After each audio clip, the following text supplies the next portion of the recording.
Well, Leon Bunn and Ben Davison, thank you very much for joining us. Welcome to Team Sauerland. First of all, gents, how we doing? We okay? All good, thank you. All good. Yeah, listen, excellent. All good up here. Before we start going into boxing and plans for 2021 and what we want and everything else, let's talk about current situations with COVID and everything. Start with yourself, Leon. Traveling for a start over Europe and sparring and staying in shape. How has the last year or so been? I tried to stay in shape all the time, to be honest.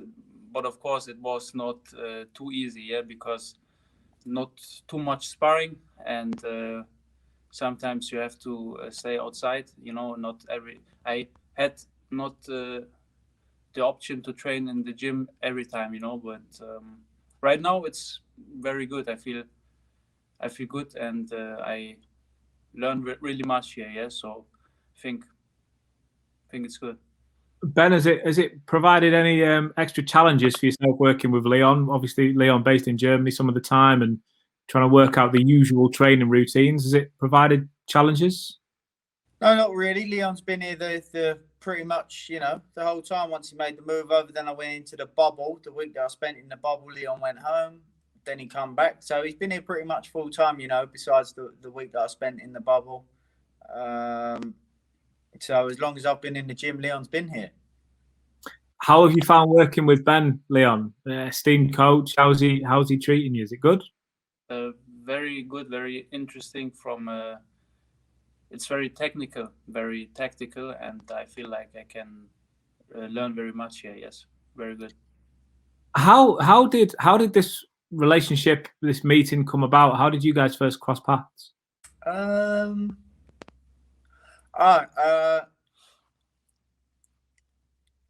Leon come over to spar with Billy Joe when Billy Joe was in preparation for Canelo. And then I was contacted by the Sauerlands about Leon wanting to come over. I know that he'd spent some time with some other coaches in the UK as well. And then, of course, he come over. And, yeah, that was it, really. Did you see something in Leon when he was? I mean, Billy Joe, one of the highest rated fighters on the planet. When you saw him sparring, did you just see something in Leon? Of course, we saw something in Leon for the sake that's why we brought him in for some sparring anyway, because there was things that he brought to the table that we felt that he brought to the table better than other people that suited, obviously, in preparation for the pound for pound #1 fighter in Canelo. So. Of course, before I even got to meet Leon, that we saw something there, and but with that said, you know, there's lots of areas for Leon to keep improving, and that's the sort of thing that's enjoyable for a coach. If you get someone that you think, you know what, this person can't improve anymore, they've hit their ceiling, they've hit their level. It's, you know, there is. That excitement isn't quite there, but when you've got someone that you still see so many areas where you can still improve them, obviously as a coach, that's the exciting part. We've seen a lot. Obviously, we know a lot of Leon Bunn. One of the highlights, if you like, one of the show reels is against Leon Harth, who he's fought previously. We know that he has this ability to wear fighters down and then to put a stop to the fight. What are the skills, Leon? I'll start with yourself. What other skills do you want to bring to the table? What do you see? What kind of fighter do you see yourself as? What kind of fighter I see myself to become? Yeah. I think I want to make changes. Like, for example, I see like in those weeks while I'm here, I see already that I make a lot of changes. You know, like head movement. From technical standpoint, ring understanding, being more composed in there. It's from very much areas, I think. But also I think my pace is sometimes always the same. I think I want to change that. You know, I want to become good in all parts, to be honest. Yeah. That sounds like he's a good student, Ben. Has he been listening to what you've been saying there? Does that echo what you think? Yeah, obviously I get this, a huge transition for Leon, like from the way he was working before to the way he's working now in every department, the intensity. You know, my belief is that punches are the end product. They're just, you know, they're far from the most important part of boxing, in my opinion. So I understand at first boxers are like, when I say that, like, what are you talking about? Like, boxing is punching, but they're just not irrelevant, but like I say, they're just the end product. So as Leon mentioned there, being smarter, cuter, wearing people out, but wearing people out by setting traps, wearing them out mentally as well as wearing them out physically. And to be able to do that to the most effective and most efficient way, you know, you need to be smart and do it in a smart way, and that's what we're working on. Leon, what goals do you have for 2021? What you know, we'll call out, or we'll ask about specific fighters in a couple of minutes, but just in terms of 2021 as a whole, where do you want your career to go? You know, my goal, I think I told this to everyone who was asking me, is become world champion, you know, and I dreamed about it for a very long time.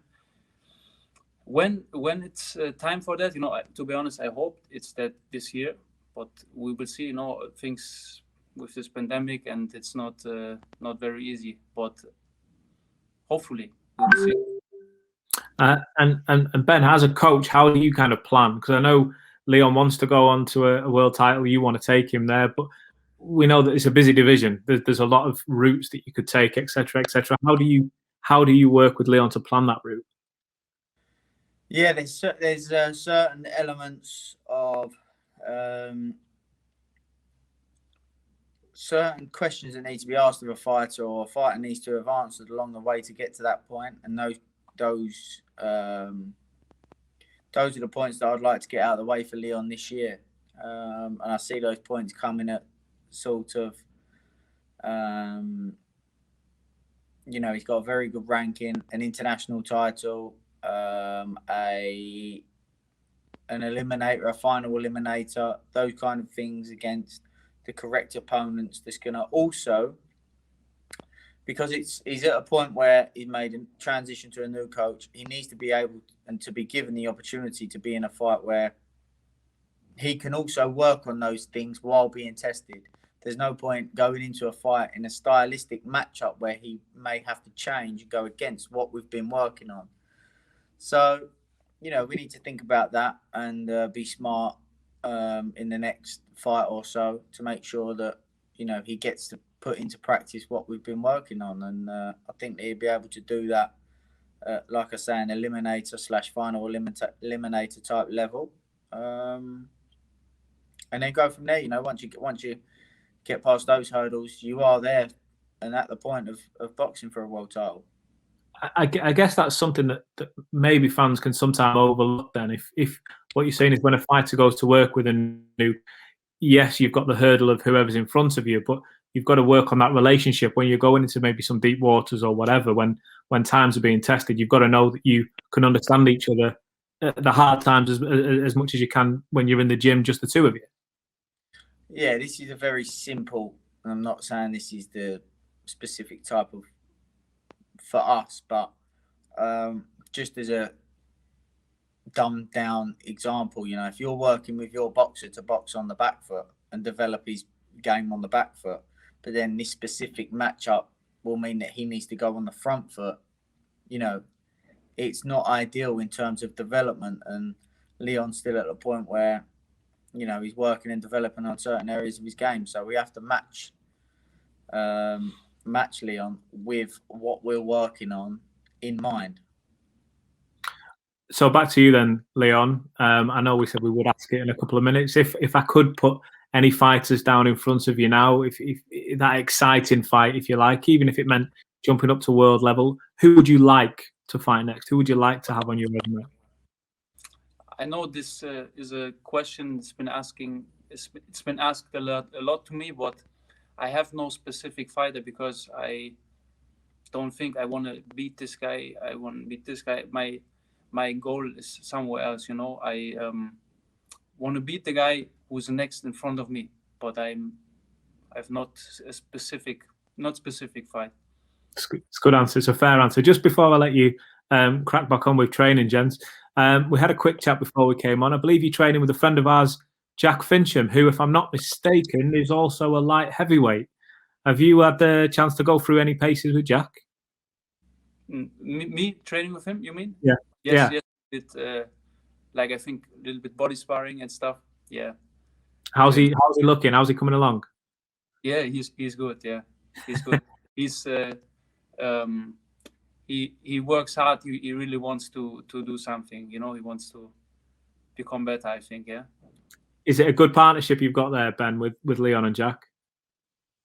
Yeah, Jack's a nice lad. You know, he's a really nice lad. And it's not an easy transition for him, you know. And it's not going to be. Boxing is not easy for anybody. So he's working away, he's grafting, and he's just going to have to keep doing that and take the right steps at the right time to be the best that he can be. And that's all anybody can ever do, you know. Whatever somebody's potential is, all you can ask of them is to be the best that they can be. And, you know, whatever level that may mean that they get to, you know, you can only ask for that person to give their self 100%. And if everybody does that, then, you know, you can all be happy.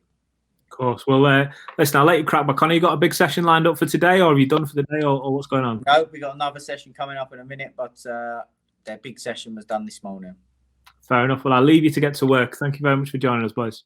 Cheers, mate. Thank you.